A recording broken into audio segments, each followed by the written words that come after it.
নমস্কার দর্শক বন্ধু, ইনস্টা খবরের এই প্রতিবেদনে আপনাদের সকলকে স্বাগত। আজকে আমরা একটা বিশেষ টপিক নিয়ে আলোচনা করব, যেটা আমার আপনার প্রত্যেকের জন্যই খুবই প্রয়োজন। আজকের দিনে আমরা অনলাইনে প্রায় সবাই কম বেশি কিছু না কিছু অর্ডার করে থাকি। অনেকের দেখবেন সারা মাসে যা কাজকর্ম হচ্ছে সব এখন অনলাইন অর্ডার করছে। আমি অতটা করি না, কিন্তু আমার বাড়িতেও বেশ কিছু অনলাইন অর্ডার হয়। আর এই অনলাইন অর্ডারের কথা যখন আমরা বলছি, অ্যামাজন, ফ্লিপকার্ট, ও তো এখন আমাদের জীবনে সে আনন্দবাজার বর্তমানের মতন হয়ে গেছে। সকালবেলা হলেই আমরা একবার চেক করে দেখে নিই যে আজকে কোন প্রোডাক্টের কি ধরনের দাম যাচ্ছে, বা কোথায় আমরা অফার পাচ্ছি বা পাচ্ছি না, কবে বিগ বিলিয়ন ডে আসছে, বা কবে অন্য কোন ধরনের কি অফার আসছে। কিন্তু অনলাইন পারচেজের সাথে সাথে একটা কিন্তু স্ক্যামের ফ্যাক্টরও থাকে, যেটা আমরা কম বেশি অনেকে জানি, অনেকে হয়তো ফেস করেছি, অনেকে ফেস করিনি।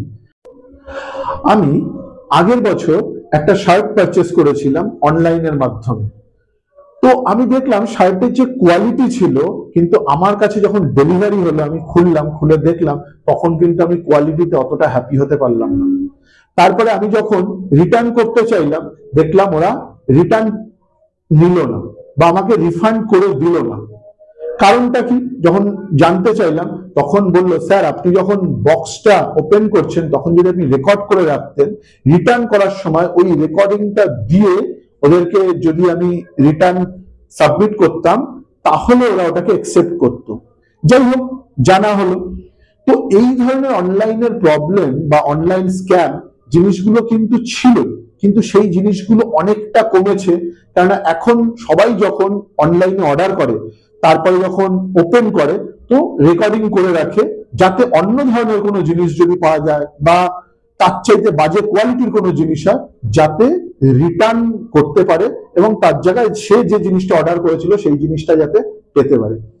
তো যার ফলে এই ধরনের স্ক্যাম গুলো একটু কমেছে, কিন্তু তার জায়গায় জায়গা করে নিয়েছে এক নতুন ধরনের স্ক্যাম, যেটার নাম হচ্ছে ব্রাশিং স্ক্যাম। চলুন আমরা দেখে নিই ব্রাশিং স্ক্যামটা কি। ব্রাশিং স্ক্যাম হলো, এই যে অ্যামাজন, ফ্লিপকার্ট, এরা একটা অনলাইন প্ল্যাটফর্ম। এবার মনে করুন কোনো একটা কোম্পানি তাদের প্রোডাক্ট সেল করতে চাইছে। এরা কি করে, সেই কোম্পানি অ্যামাজন হোক, ফ্লিপকার্ট হোক বা মেসো হোক, বা মানে যে ধরনের অনলাইন প্ল্যাটফর্ম আছে, সেখানে গিয়ে রেজিস্টার করে এবং সেই অনলাইন প্ল্যাটফর্মের রুলস রেগুলেশন মেনটেন করে এই থার্ড পার্টি যে কোম্পানি যাদের প্রোডাক্টটা তারা লঞ্চ করছে বা যাদের প্রোডাক্টটা সেল করতে চাইছে, তারা সেই প্রোডাক্টটা অনলাইন সাইটের মাধ্যমে আমাদের কাছে পৌঁছায় এবং আমরা সেই প্রোডাক্টটা পারচেস করি। তাহলে অনলাইন প্ল্যাটফর্মের অ্যাডভান্টেজটা কি, তারা এর বিনিময়ে একটা কমিশন পায়। কিন্তু আমাজন, ফ্লিপকার্ট অ্যাকচুয়ালি কিন্তু ডাইরেক্টলি আমাদেরকে প্রোডাক্ট সেল করছে না। এবার এই যে থার্ড পার্টি কোম্পানি যারা এই প্রোডাক্টটা সেল করছে, এখানে একই প্রোডাক্টের ওপর প্রচুর কোম্পানি রয়েছে, প্রচন্ড কম্পিটিশন রয়েছে। তখন কি হয়, কিছু কোম্পানি যাদের প্রোডাক্ট হয়তো মেবি অতটা ভালো না, তারা তখন এই ব্রাশিং স্ক্যামের সাহায্য নেয়। চলুন দেখে নিই ব্রাশিং স্ক্যামটা কি। অ্যাকচুয়ালি কি হয়, আমরা যখন কোনো প্রোডাক্ট কিনি, কোনো এক নির্দিষ্ট প্রোডাক্টের গিয়ে দেখা যায় প্রচুর কোম্পানি অনলাইন সাইটে রেজিস্টার করা থাকে। আমরা কি করি, প্রথম দিকে যে কোম্পানিগুলো আসে তাদের প্রোডাক্টটাই দেখি বা তাদের ওখান থেকে অর্ডার করি। এর তাহলে প্রথম দিকে আসবে কেমন করে, এর জন্যই অনলাইন সাইটে বিভিন্ন ধরনের অ্যালগরিদম ইউজ করা হয়, যার মধ্যে অন্যতম হচ্ছে রিভিউ। যদি কোনো কোম্পানির প্রোডাক্টের রিভিউ ভালো হয়, তাহলে তারা উপরের দিকে থাকে। শুধু তাই না, তার সাথে সাথে কোনো কোম্পানির কি ধরনের রোটেশন হচ্ছে, মানে রেগুলার ডেইলি সেল হচ্ছে কি হচ্ছে না, বা তাদের অ্যাক্টিভিটিস কিরকম থাকছে, সেই জায়গাটাতেই এই ব্রাশিং স্ক্যামের রোলটা চলে আসছে। এখানে কি করা হচ্ছে, কিছু কিছু কোম্পানি তারা নিজেরা বা তারা কোনো থার্ড পার্টি এজেন্সি বা লোক রিক্রুট করে, যাদের মাধ্যমে, মনে করুন আপনি কোনো প্রোডাক্ট অর্ডার করেননি, কিন্তু আপনার বাড়িতে দেখা গেল কোনো পার্সেল চলে এসেছে। অনেক ক্ষেত্রে এগুলো খুব কম দামের হয়, 100, 150, 200 টাকা। অনেকে মনে করে ঠিক আছে কম দামের এসেছে, আমরা ওটাকে নিয়ে নিই, আবার অনেকে রিটার্ন করে দেয়। কিন্তু আপনি চিন্তা করে দেখুন, আপনি যে প্রোডাক্টটা অর্ডার করেননি সেটা আপনার বাড়ি অবধি চলে আসলো আপনার মোবাইল নাম্বার সহকারে, তার মানে কোথাও আপনার ডেটা কিন্তু লিক হয়েছে বা সেই কোম্পানির কাছে গিয়ে পৌঁছিয়েছে। রিসেন্টলি আমার এক বন্ধুর সাথে এরকম হয়েছে। আমার বন্ধু, ও কোনো অর্ডার করেনি, কিন্তু ওর বাড়িতে ফ্লিপকার্ট থেকে পার্সেল চলে এসেছে। তা ও বলছে যে আমি তো অর্ডার করিনি, তারপর দেখে টেকে যাই হোক রিটার্ন করে দিয়েছে। ও আমাদেরকে কিছুদিন আগে বলছিল ঘটনাটা। তা তখন আমি বললাম তারপরে কি করলি? তা বললো আমি আর কি করব, অর্ডার করে নিয়ে এসেছিল, রিটার্ন করে দিয়েছি, হয়ে গেছে, আমার কি। কিন্তু দর্শক বন্ধু, জিনিসটা কিন্তু এখানেই শেষ হচ্ছে না।